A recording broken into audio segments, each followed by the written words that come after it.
Capricorn, in the year 2025, you are speaking your truth. You are crystallizing your boundaries, and you are drawing in the right connections because of this.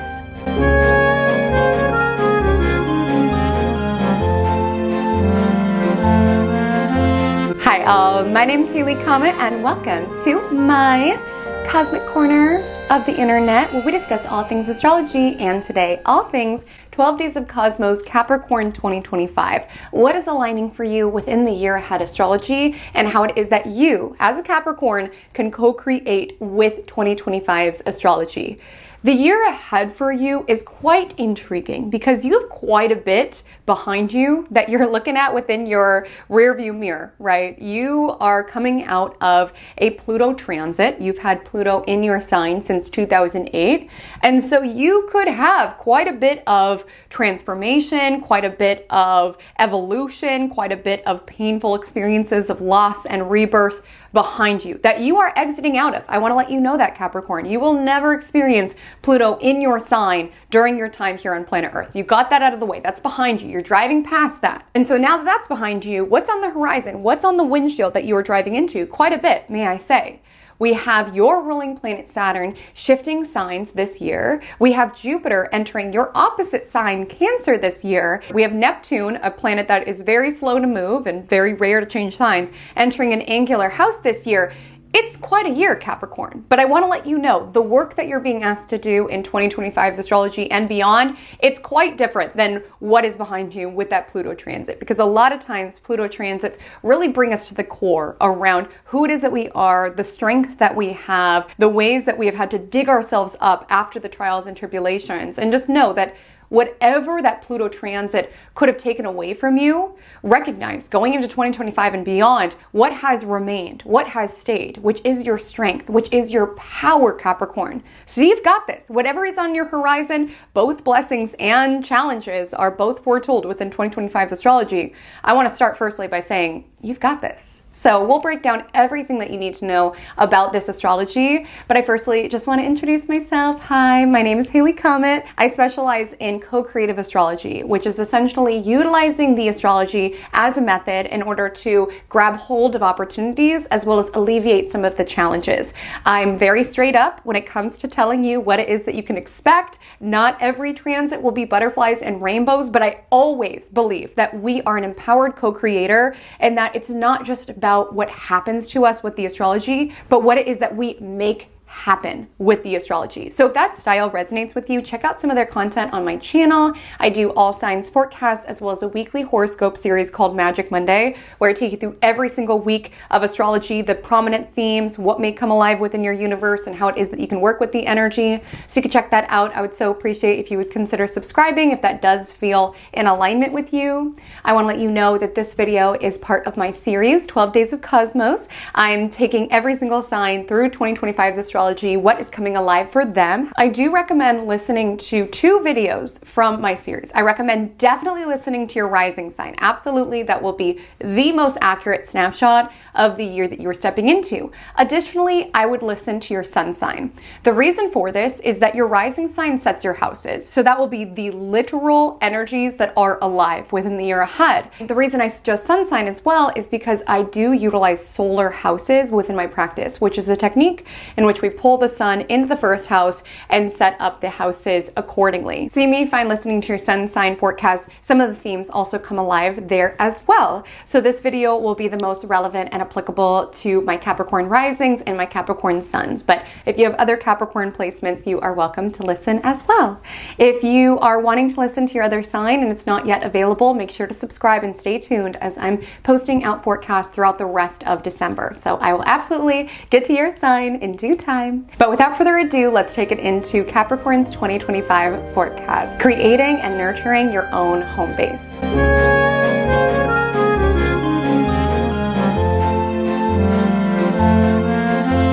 Okay, Okay, Capricorn, we have so many energies to discuss within 2025's astrology. It's a wild year. Nearly all of the outer planets are new territories of the sky. And while that will signal certain themes and cycles that are alive in our journey, not every transit is life-changing for every single person. So I wanted to firstly set up your year by calling out a transit that does feel more influential and does feel more impactful for you and for your chart. And so for this is Jupiter entering Cancer, your opposite sign this year. Jupiter will be in Cancer from June 9th until the end of the year. This continues on into 2026. And the reason why this is significant is because when a planet enters your opposite sign, from a house perspective, it enters your 7th house, which governs one-to-one connections, relationships, and partnerships. And so with the planet of blessings and abundance and growth entering the sector, Capricorns, you can experience a lot of growth as it relates to your connections this year. Some of you could move in with a significant connection. Some of you could be having a child with your spouse. Some of you could be getting married. Like, there could be significant life events that are coming into your awareness. Now, if you're moving into 2025 and you're like, Haley Comet, currently I am as single as a Pringle, doubt I'm going to be having a baby by the end of the year, Jupiter in Cancer could also just represent people coming into your orbit, options coming into your orbit, suitors coming into your orbit, where you do see potential in them. You know, with Jupiter in Cancer, Cancer governs home, family, roots.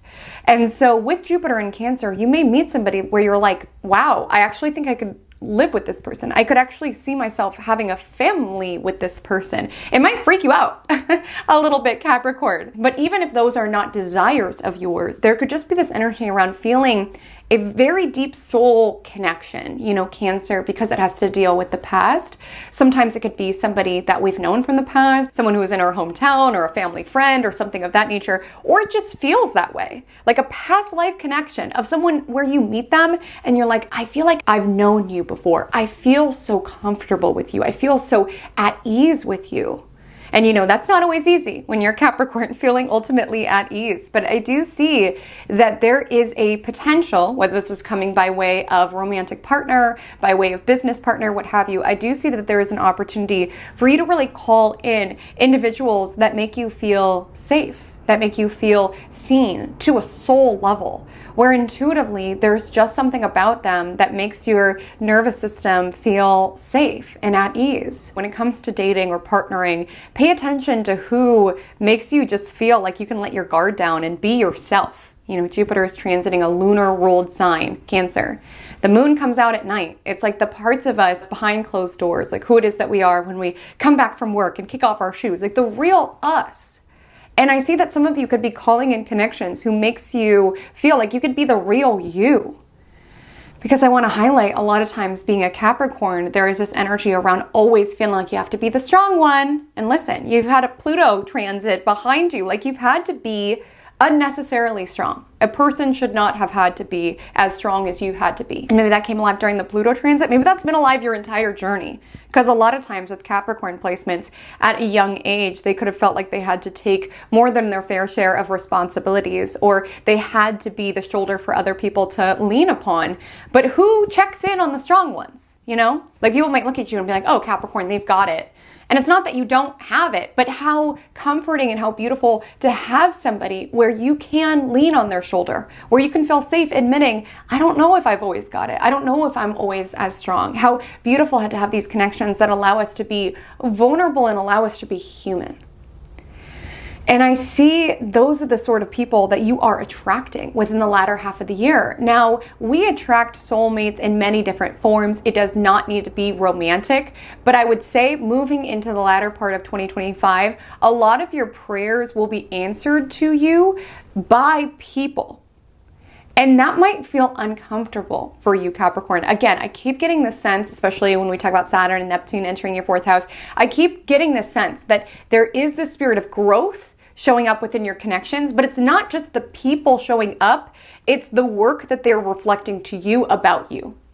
Because sometimes when we allow ourselves to accept support. We're calling in something particular and somebody wants to help us with it, or somebody reaches out to support us with it. Sometimes our own defense systems can fire because there's an energy within you around always need to be able to take care of myself, can't rely on other people. And so there might be an energy where the support that people are giving to you feels very uncomfortable. Even entering a healthy relationship, if you've been somebody who's experienced a lot of, toxicity within the past, healthy relationships can be very triggering because it makes you confront and contemplate what it is that you have considered as normal. And a lot of times your defense mechanisms can be, self-sabotaging the connection around wanting to test this person, to hurt them before they hurt you. This transit, while it can be very beneficial, it can be uncomfortable, of course, depending on what it is that you've gone through and the particular relationships that you've had. But sometimes when it comes to Jupiter entering your 7th house, the growth is not just the people entering, but it's also the growth that you're doing by way of your connections. And so even if you are not necessarily open to new connections and new relationships to enter into your life, Jupiter and Cancer in your 7th house could be asking you to allow other people to support you. Maybe that's where the growth is taking place. Maybe at business, encouraging delegating, working with business partners to take on the roles that are not lighting you up as much. There's an energy where you could experience growth around trusting other individuals and taking some of those burdens off of your shoulders, which it feels like for many of you, whether that Pluto trans or just a lifetime, you've had many burdens on your shoulders. There's been many things that you feel like you've had to do and you've had to do alone. And with the energy of Jupiter and Cancer, I'm not saying that you need to just trust everybody willy-nilly. I know you won't as a Capricorn. But what I'm saying is you can experience how much you can gain within your life when you do allow support in from others. Whether this is hiring someone, Jupiter will be in your 6th house a little earlier in the year. Whether this is partnering with somebody, there's just this energy around, I can do it alone. But just because I can do it alone doesn't mean I should or that I have to. And it is a trust fall. When we partner with someone, when we trust somebody, it is a trust fall. And a lot of times when you've had it encoded so deeply, cannot rely on anyone, cannot rely on anyone, cannot rely on anyone, it feels deeply uncomfortable. And again, like I said, every defense mechanism will fire on to tell us that no one is to be trusted. And it's better for us to be overburdened than dare let anyone else in. But I see that you could experience a lot of growth and freedom and expansion as you do delegate or lean on other individuals, and feeling how much space it even opens up within your soul, within your emotional state, something like this. Now, I want to highlight, Jupiter does have a downside. We tend to think wherever Jupiter is transiting through, especially since Jupiter is in its exaltation, its favorite territory to be, we tend to think it's all going to be butterflies and rainbows. And again, you're a Capricorn. I know that it's not all butterflies and rainbows. But I want to share some potential downsides to this transit. So the first being, Jupiter is a very optimistic energy. So we tend to feel more optimistic about connections and partnerships altogether.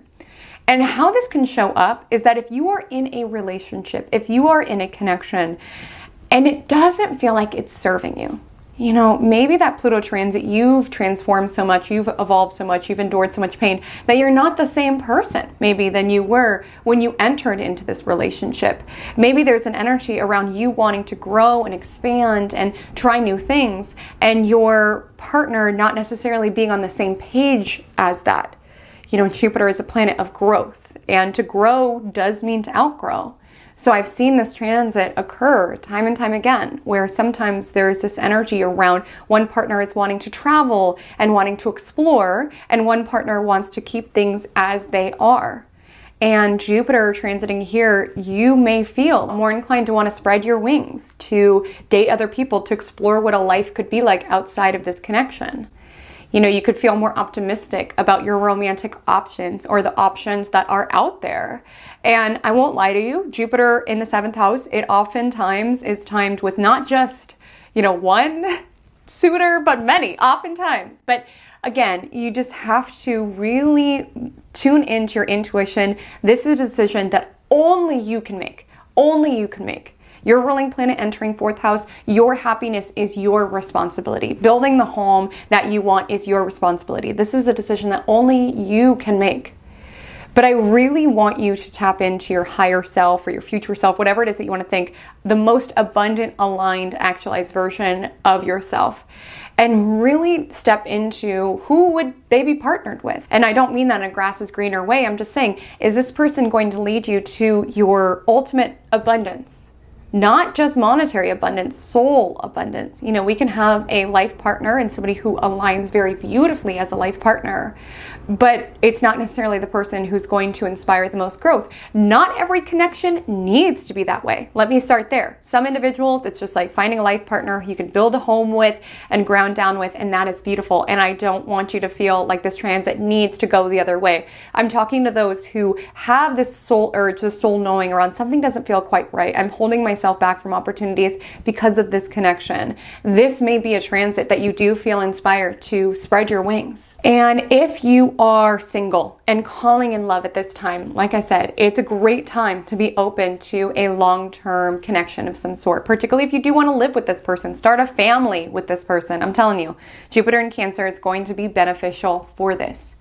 And so what I would say is meet the cosmos halfway on this energy. This energy is coming into your 7th house, so you can experience a more abundance as it relates to romantic options, as it relates to partners for you to connect with.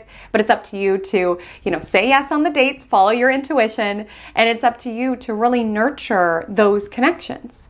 With Jupiter in Cancer, allowing yourself to be vulnerable and open with yourself will allow you to be vulnerable and open with the other person. If you find that you've been in a habit around attracting individuals who are emotionally unavailable, 7th house does have to deal with mirrors. So I would encourage you to look at where it is that you yourself could have been emotionally unavailable. And you might be saying, Haley Comet, you don't know, I'm so emotionally available, I've been calling in love. I really want you to reflect on this. Jupiter is in a moon-ruled sign. Moon reflects the light of the sun. Reflect on the connections that you've had, reflect on the versions of you that it brought alive, and reflect on your tendencies within relationships.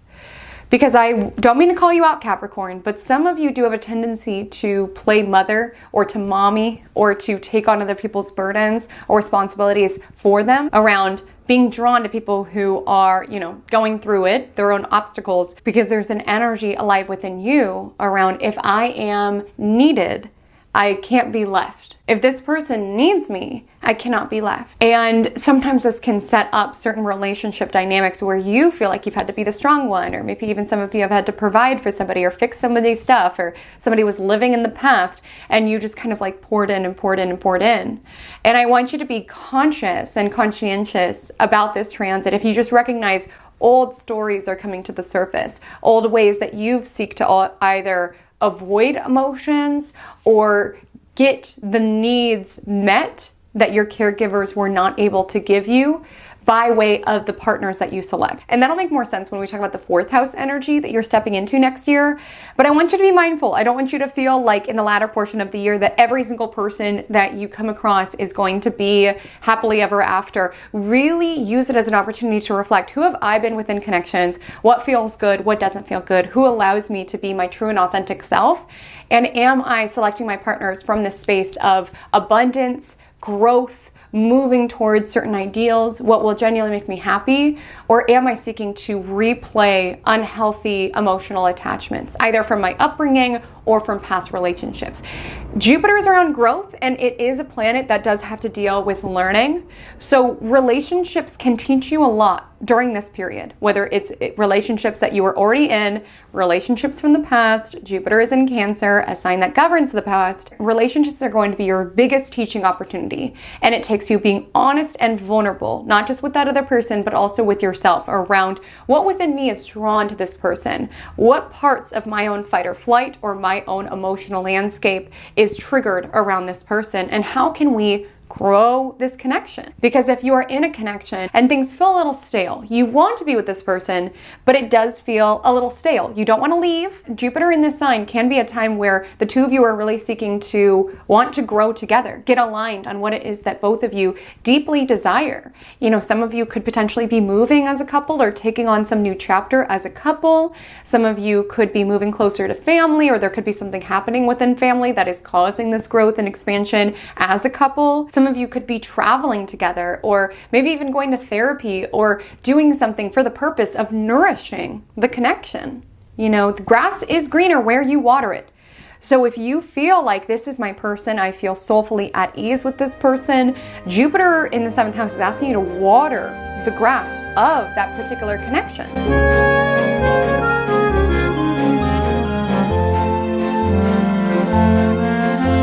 Okay, Capricorn, so in building on these themes, let's next explore what your ruling planet is up to in the year ahead. Because what your ruling planet is up to in the year ahead is oftentimes what you are up to in the year ahead. And your ruling planet has an interesting story this year, so let's get into it. Your ruling planet starts the year in the sign Pisces, and it spends most of the year in the sign Pisces. It does dabble into the new chapter, the new cycle that you will experience for really the next 3 years or so, but for the main part, you're closing out the Saturn and Pisces chapter of your journey, which for you has been a lot around your voice and your mind. Wherever Saturn is transiting is around where it is that we are doing the work. And so with Saturn 3rd house, some of you could have been putting in more effort around your communication. You know, like I said, relationships are a huge focal point this year. And some of you could be really doing the work to communicate your needs. You know, if you have certain tendencies where you run at the first problem in a relationship, or you have problems around intimacy, this is a year around really looking at that. And with Saturn in 3rd house, seeing where it is that you can communicate your needs rather than taking the easy way out and running from the issue. And again, that won't be the story for some. Maybe it shows up in a different way, where some of you are having to exercise a little bit more diligence and discernment around what do I need to voice and what don't I need to voice. But I just see that there is an emphasis, especially with eclipses also landing here. I just see there's an emphasis around finding how important it is to speak your truth and to be honest and integral with your own voice. And as Saturn reminds us, as the planet of consequences, our actions have consequences, our words have consequences. So a lot of times when you have your ruling planet in the 3rd house, you are feeling the weight of your words. So maybe even something that you shared on social media or something of that nature, you could be dealing with the ramifications of that. Some of you, if you are on social media with Saturn here, you could be really being disciplined around showing up, you know, getting on your Zoom, doing your TikToks, if that's still an app next year. It's an energy around doing the work around showing up. And showing up is a muscle. Like sometimes there's just an energy where even if you have a launch, you know, you're promoting something. 3rd house also has to deal with marketing and sales. Sometimes there's an energy around, am I cringy? Am I annoying? Like that moment of hesitation before you hit post. And Saturn energy is around working through those fears in order to share. You know, I just think of the first time that I posted my series Magic Monday. It's a horoscope series and now it's on YouTube, but then it was on IGTV. And I remember I filmed it, and right before I was about to hit post, I was like, this looks so dumb. Should I even post? Like, who even cares? Who even cares about what's happening in the week ahead and how to make the week more magical, understand the astrology? Who even cares? And I just saved it as a draft. And it could have just lived in my draft and I would never have that series. But something took over me where I was like, and I worked through those feelings of discomfort and working through those feelings around, am I being annoying? Am I cringy? And I posted it. And it's not that that particular post changed my life. Sometimes people do post something and it changes their life. I wouldn't put it past you. You've got North Node in the 3rd house. But the muscle around working through the cringe and the discomfort around showing up, I'm so grateful I moved through that moment, because ultimately that video may not have changed my life, but that series changed my life. And that was the first time that I did it. And sometimes you have to really work in that muscle around showing up, doing the thing, saying the thing, posting the thing. And maybe that's showing up for your podcast. Maybe that's showing up for a book that you're writing, a subject that you're studying. There's an emphasis here. I also want to highlight 3rd house is our immediate environment. It's our neighbors. It's our siblings. So there also could have been some hard themes or just themes in general showing up within these arenas. Now, midway this year, from May 24th until September 1st, a new story begins. Saturn enters Aries, thus your 4th house. Firstly, I want to let you know straight up, there are signs that planets love to be in and signs where planets do not like to be there as much. Just as I'm sure you have places that you love to be in, places that you don't like to be as much. Saturn, your ruling planet, does not like to be in Aries very much. And it makes sense when we think about the themes. Like Saturn is about time and discipline. Aries is a very immediate energy. It wants what it wants and it wants it now. And so with Saturn and Aries, you may find that you're really having to work the muscle of patience. There's a lot within 2025's astrology around working within divine timing, trusting in something bigger than you, even if it feels messy or confusing at the time being. And that's hard, especially when you're a very pragmatic earth sign. That can be hard to work that muscle. I just see that with North Node Pisces. There just could be certain themes where it's like, I really wanted this and it didn't work out, but really working the muscle around, if it's not this, it's something better. And also working the muscle of trusting in divine timing. Like with Saturn and Aries, you may find that when it comes to looking for a house, when it comes to conceiving, like there could be something that's taking longer than you would have had it take if you got to have it your way, according to your timeline and the future that you want to build. Midway this year, you may find you're really having to work that muscle of patience, just with Saturn in a sign that's very impatient. I will say something the collective is working through. But you yourself, with this being your ruler, you may find that you are more likely to advocate midway this year. You're a little spicier. You're taking responsibility for your happiness in your own hands. You're taking agency for how it is that you want to feel. Fourth house governs our home and our families. So with Saturn and Aries, some of you are advocating for yourself. You're standing up for yourself around to roommates. No, that doesn't fly with me. Or to a landlord. Absolutely not. Or to family members. No, you can't come over at this time. Again, you don't just have to say no, no, no. But Saturn energy is around boundaries. This year, your ruling planet is kind of dancing with Neptune. They don't officially conjoin this year, but they get real close, especially midway this year. Whereas Saturn enacts boundaries, Neptune dissolves them. And so at the end of the day, if you are unhappy with your life, if you are unhappy with your living situation, if you are unhappy with your family dynamics, Saturn energy is really asking you to define and take responsibility around what it is that you want and what it is that's going to make you happy. And not everybody may be enthralled that you are making that decision. Then you're taking your happiness into your own hands. If people have been accustomed to benefiting from your lack of boundaries. If you have certain family members who are expecting you to drop everything and come help them because that's what it is that you've always done. Or you have certain roommates who expects you to let them use your makeup even though they leave it a mess every time they do. Like, people do benefit when we have leaky boundaries. And the energy of Saturn and Aries, it's up to you to defend yourself. Like, no one will do it for you unless you do it for you. And you're strong. I know you know that as a Capricorn, but I feel that with the energy of Saturn transiting here, it's just this energy around, if I'm unhappy within my life, something needs to change and I need to take accountability and agency in order to enforce that change. And I need to also affirm that my happiness is allowed to be a priority. You know, with the energy of Capricorn, sometimes we do shoulder people's burdens, or we have to be responsible for ourselves as well as other people. And the energy of Saturn and Aries in the fourth house can just be this nudge around, I deserve to be happy too. And building our happiness is not easy, especially with Saturn energy. You know, creating a life that makes us happy is not easy. Okay, with the energy of Saturn, it's not easy. But if there are certain family dynamics or dynamics in general, truly, with Neptune squaring Jupiter in the 7th house, where you feel like people rely on you to be whatever is needed. The energy of Saturn and Aries in the 4th house is like, I can't be what you need me to be. I need to be what I need me to be. And maybe even what my younger self needed me to be. And with Saturn and Aries, when we do stand up for ourselves, when we stand up for our emotions, we also stand up for those younger versions of ourselves who was unable to. So I see a lot of you are really putting your foot down. And again, you're taking your happiness into your own hands. Some of you could be doing the work, genuinely doing the work, looking at your patterns around emotional regulation, whether you flee when something feels uncomfortable, whether you lash out when something feels uncomfortable. Saturn here is asking to really look at that. Really look at where it is that you feel triggered or wounded. Chiron's also in the 4th house.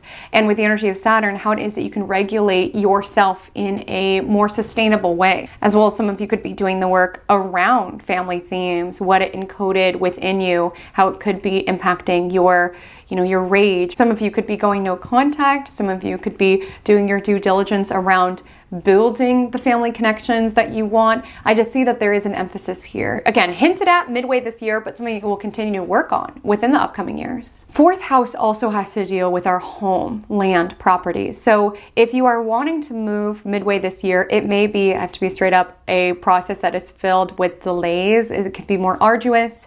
If you're in the midst of a home improvement project with the energy of Saturn, it could be taking longer. Again, it's not that it's a bad thing, it's just with the energy of Saturn, really exercise your due diligence, address your foundations of things, get all the permits and whatnot before you start building out. Like Saturn energy asks you to really take your time, be disciplined and discerning about building the home environment that you do want. And so some of you might be stepping into a new level of responsibility as it relates to your home, as it relates to your property. If you become a homeowner, some of you could even move in to take care of ailing family members or something of that nature, taking on responsibility for the family. There could just be this element of responsibility that comes into the sector.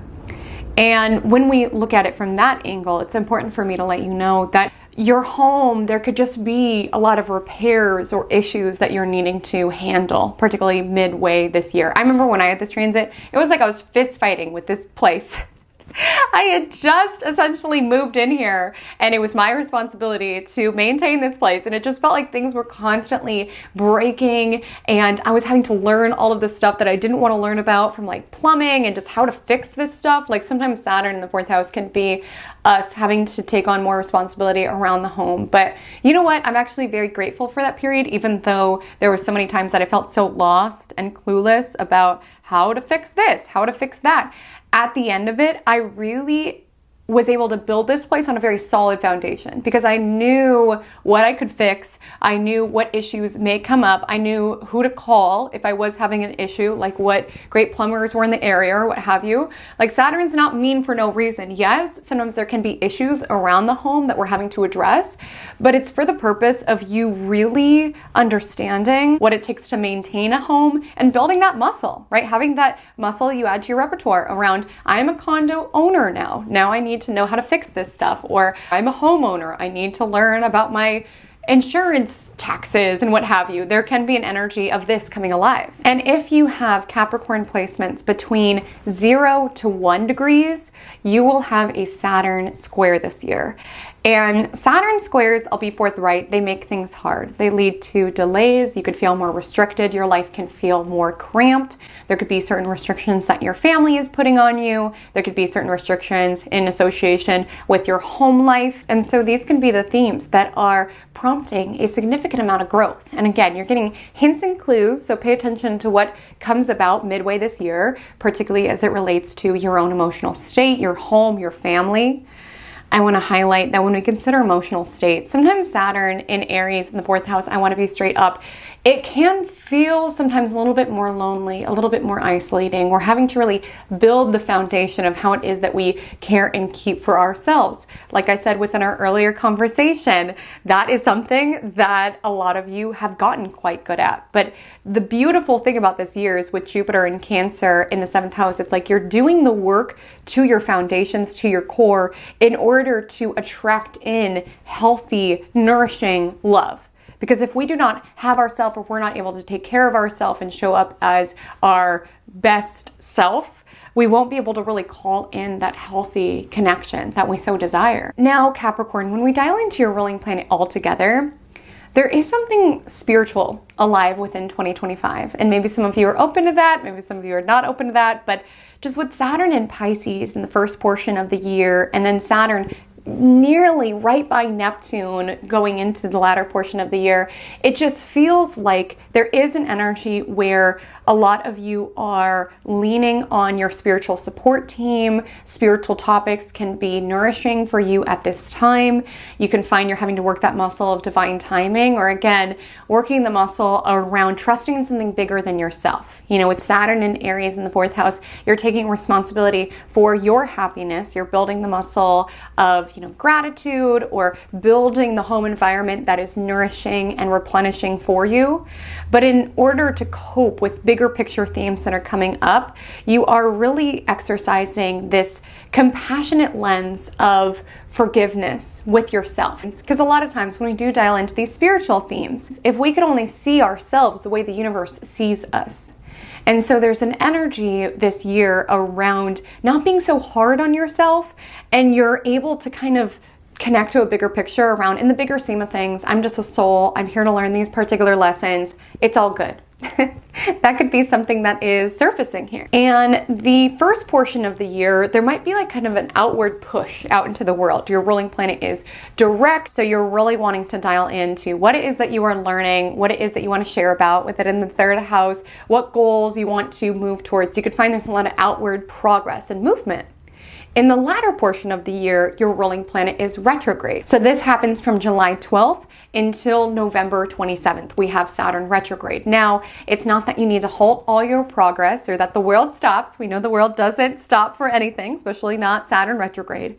But I want to let you know that it might be a time that you are a little bit more reflective, you're coming inward, you are tying up loose ends, you're processing the past. It could be a time that you are crossing your T's and dotting your I's, and your focus is more inwardly focused rather than outwardly focused. I just want to let you know.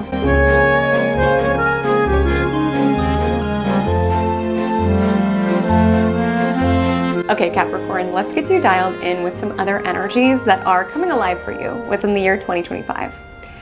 At the very beginning of the year, I just want to share that Mars is retrograde in your 7th house, which, as we connected on, deals with one-to-one partnerships. Some of you could be working through triggers or wounding from past relationships. If you've been in relationships where it's very toxic, where you guys triggered one another's pain body, where the two of you like to fight with one another, or you just had certain toxic ways of belittling the other person, or even just going through these emotional highs and lows, whether that is a past connection or it's just a pattern that's alive within your existing connection, Mars retrograde could be making you look at that. Because ultimately Mars is around our anger, and anger is going to be a part of life. But I even see with Saturn and Aries in the 4th house, a lot of you are being guided this year to take on responsibility for your anger. Not for everybody, but some of you could be getting anger management lessons, or some of you could just be working through healthy ways to deal with conflict.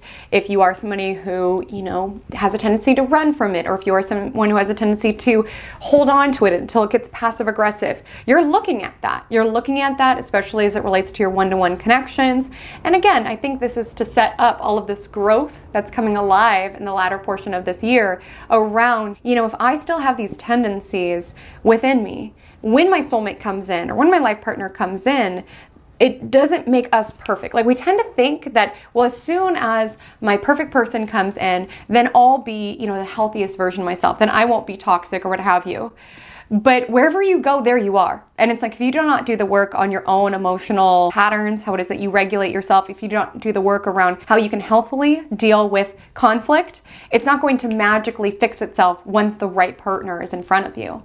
So some of you could be doing the work on that. Or if you find you're drawn to partners who tend to be a little bit more hot-headed or impatient, some of you could be reviewing that. And again, it's almost like with retrograde energy, it's taking out the trash, it's cleaning the clutter, it's dotting T's and crossing I's. It's just like, what am I holding on to, whether it's triggers or angers from past connections that I can release so that I'm open to all this Jupiter and Cancer goodness, right?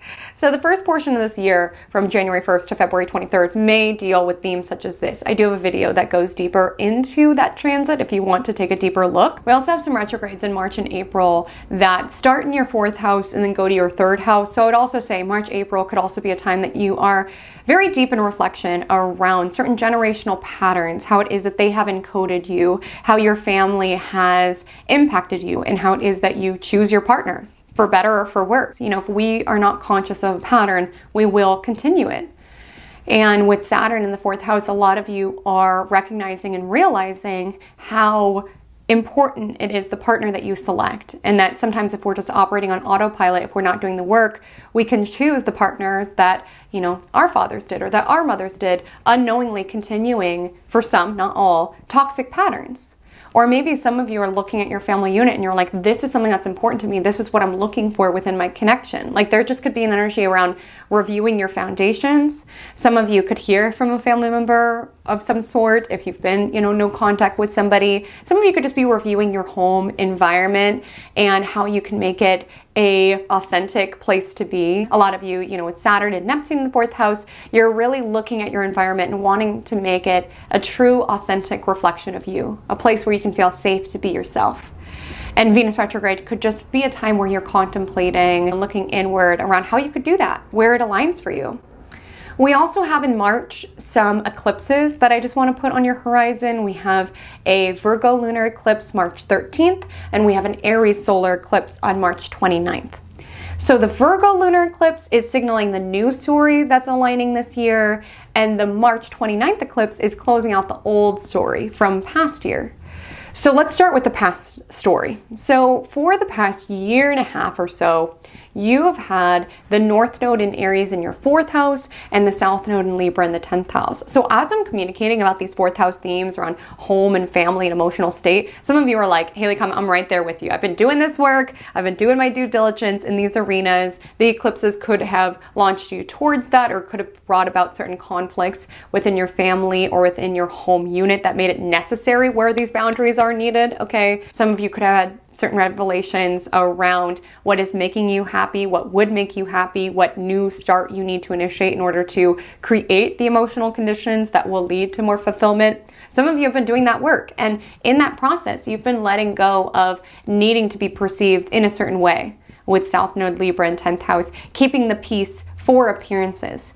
You were really doing the work around creating a life that feels good on the inside rather than looks good at the outside, embracing authenticity and vulnerability, even if it wasn't pretty and palatable for everybody's consumption. A lot of you, even though you're an ambitious Capricorn, you may have found that you were less interested in career or moving up the corporate ladder or leveling up. Again, it's not that everybody quit, but you could have just found that's not where a lot of your growth was concentrated. That's not where a lot of your interest was concentrated. And some of you could have even gone through some sort of career shift that will lead to more work-life balance or the home environment and family connections that you're really wanting to maintain within your world. And so that eclipse at the end of March wraps up that story.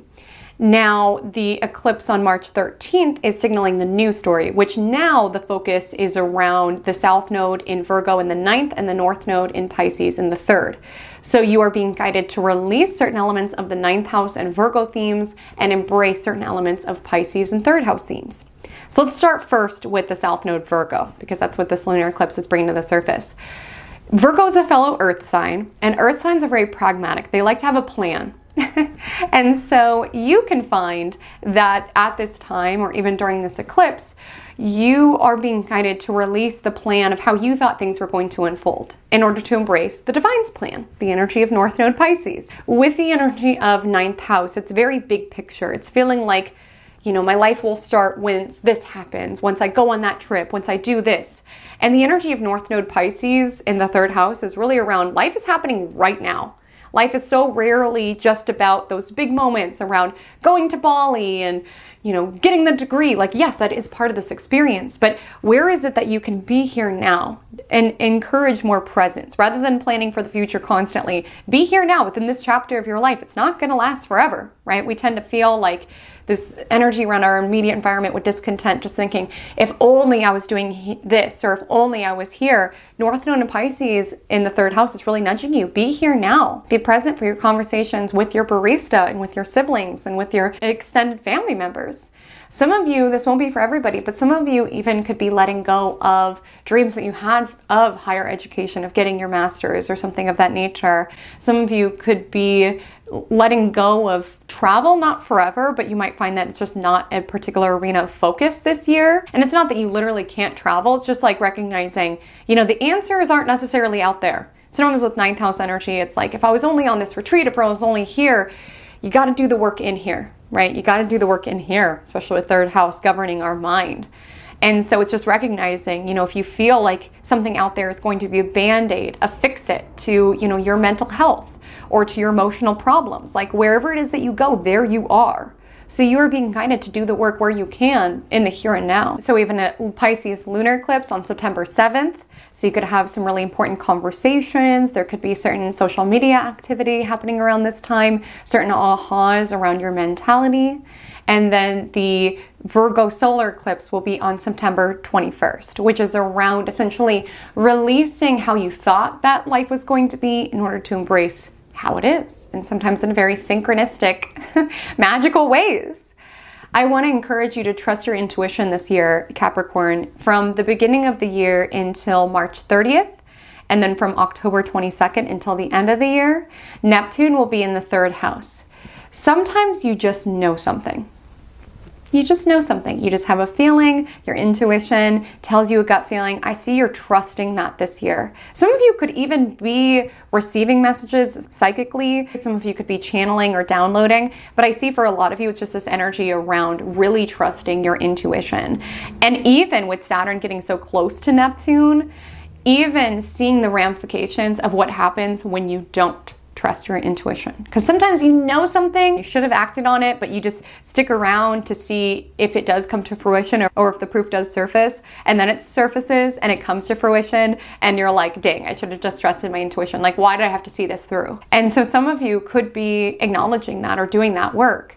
Now, Neptune also dips into your 4th house, which is why I was emphasizing boundaries are important, because Neptune energy can make us more in our heart space, more compassionate, empathetic, again, in tune with the universe, which is a beautiful thing.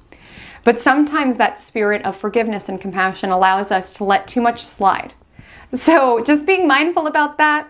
I would say if you are holding on to a lot of anger or hurt around a family member or a situation within your upbringing that was wrong, Neptune energy can be a time in which your heart softens and you forgive. Not for that person, but for you. So you don't have to hold on to that resentment and that pain and that suffering. This could be a time in which you are letting go of something, or even having grace and compassion with your caregivers or people within your family because you recognize, oh, this was a generational cycle. Like, hurt people. And again, I don't need to have you within my world. Like Saturn energy, I can have my firm boundaries, but the energy of Neptune, I can also acknowledge like you're just a soul doing the best that you can and you've been hurt as well.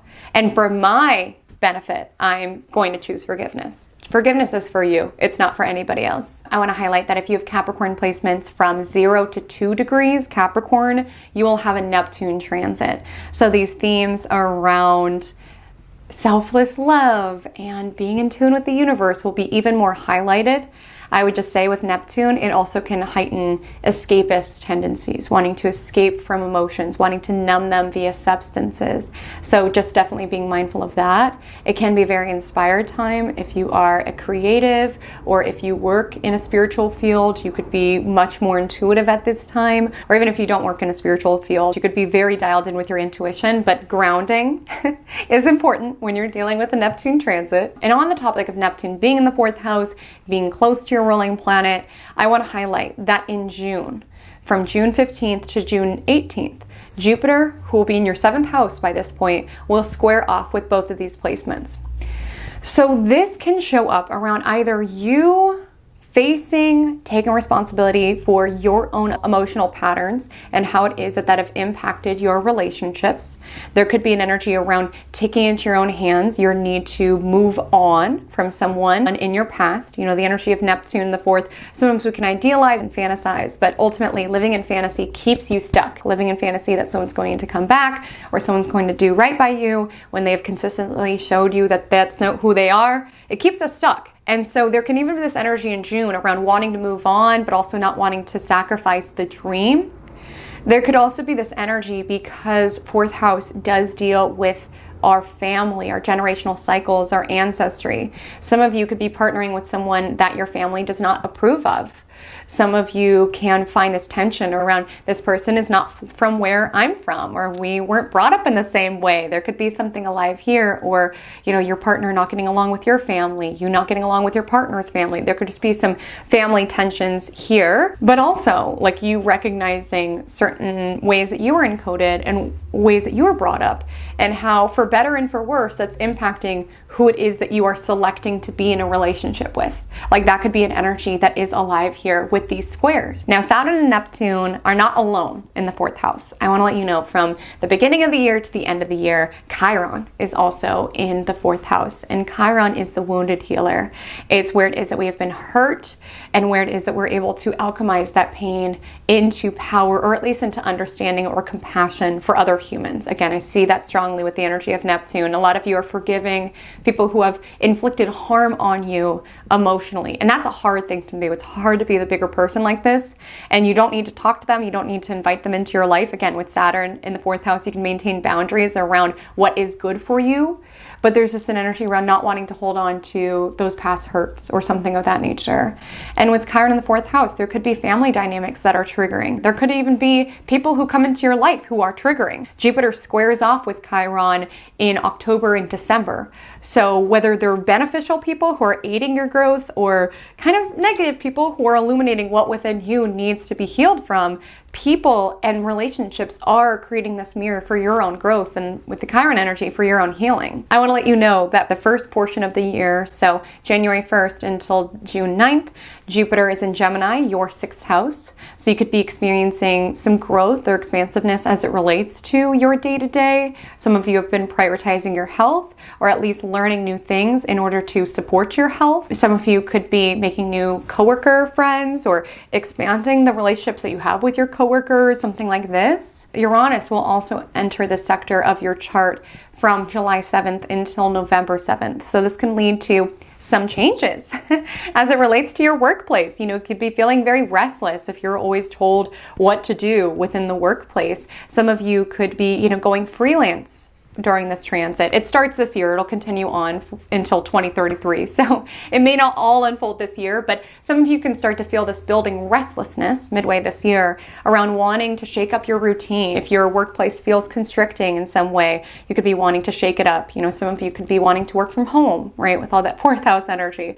Some of you could be experiencing a lot of changes, either in relationships with coworkers or in the work that you are doing. Some of you could also have some changes as it relates to your health. Again, nothing scary, but the energy of Uranus, sometimes we randomly start to be allergic to something, or something occurs that inspires us to change our lifestyle. I would just say be open to that. Again, with Jupiter in the sector, the first portion this year, it just feels like a lot of you are focused around how it is that you can feel your best. Again, you've got 3rd house energy, mental health, 4th house energy, emotional health, 6th house energy, physical health. A lot of you are prioritizing your well-being. And there's an energy coming in with Uranus and Gemini in the 6th and Saturn in Aries in the 4th house around, if I keep doing what I've been doing, I will keep feeling what I've been feeling. Whether that's physically, whether that's emotionally, whether that's mentally, there's an energy around inviting in new lifestyle changes or new routines in order to take your well-being into your own hands. This could be alive here.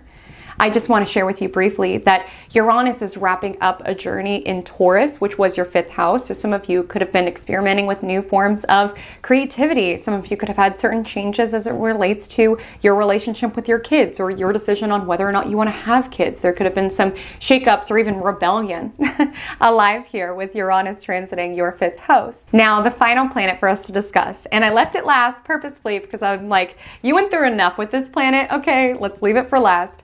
I just want to share with you that Pluto is off your back for good, okay? It is now in Aquarius, which is your 2nd house, where it'll stay until 2044. So this is not a story that's unique to 2025, but I just want you to look out for themes around how your income is evolving, how your self-worth is evolving. Again, with Uranus entering the 6th house, Pluto in the 2nd, South Node wrapping up its time in the 10th house. I wouldn't be shocked if either a lot of you are changing your career or you are disrupting how it is that you call in money. There could be changes that are coming alive for you in reference to how it is that you make money, in reference to your own self-worth, in reference to your own possessions. So Capricorn, here are the themes. These are some themes that can be coming alive within your next year, but always remember that you are a co-creator with the cosmos. I crafted you some soul-centered affirmations based on these transits for you to lean upon in those moments where you're wanting to manifest the highest possible manifestation of these energies, or when you're enduring some of the challenging components of these themes. I will state them here. I also want to let you know I have them in a written format. It's linked within the description. You can either save it to your computer or you can even print it if they really speak to you. And the Capricorn 2025 soul-centered affirmations are as follows. I take responsibility for my happiness. I take responsibility for my mind. I intentionally fuel my mind with information and content that is supportive for my world. I am constantly learning. I give myself grace to learn new lessons. I enact boundaries in order to support my own well-being. I put in the effort and the work in order to make my home a true reflection of me. I feel safe and at ease within my connections. I intentionally communicate my needs in order to benefit my relationships, and I intentionally listen as those within my life communicate theirs. I am open to soulful new connections. I am open to my relationships growing in expansive, soulful ways. I free myself from what in my life feels constricting. I put in the effort in order to build my dream reality. I enforce the boundaries that will lead to my own happiness and emotional regulation. I get clear on my own patterns and cycles. I get clear on the patterns and cycles within relationships. I take ownership for my own emotional responses. I choose forgiveness for my own soul. I am open to new modalities, techniques, and routines that will benefit every element of my well-being, physical, emotional, and mental. I trust in divine timing. I am patient with life. I am patient with the unfolding of my desires.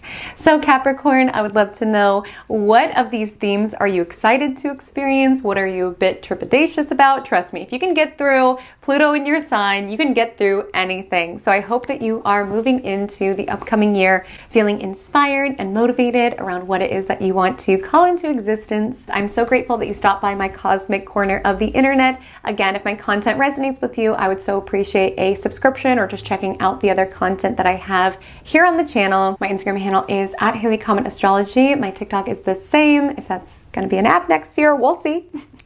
The 2025 astrology is quite interesting, very curious to see where it's all going to go, but that's where I can be found. But until we meet again, drink lots of water and stay cosmic.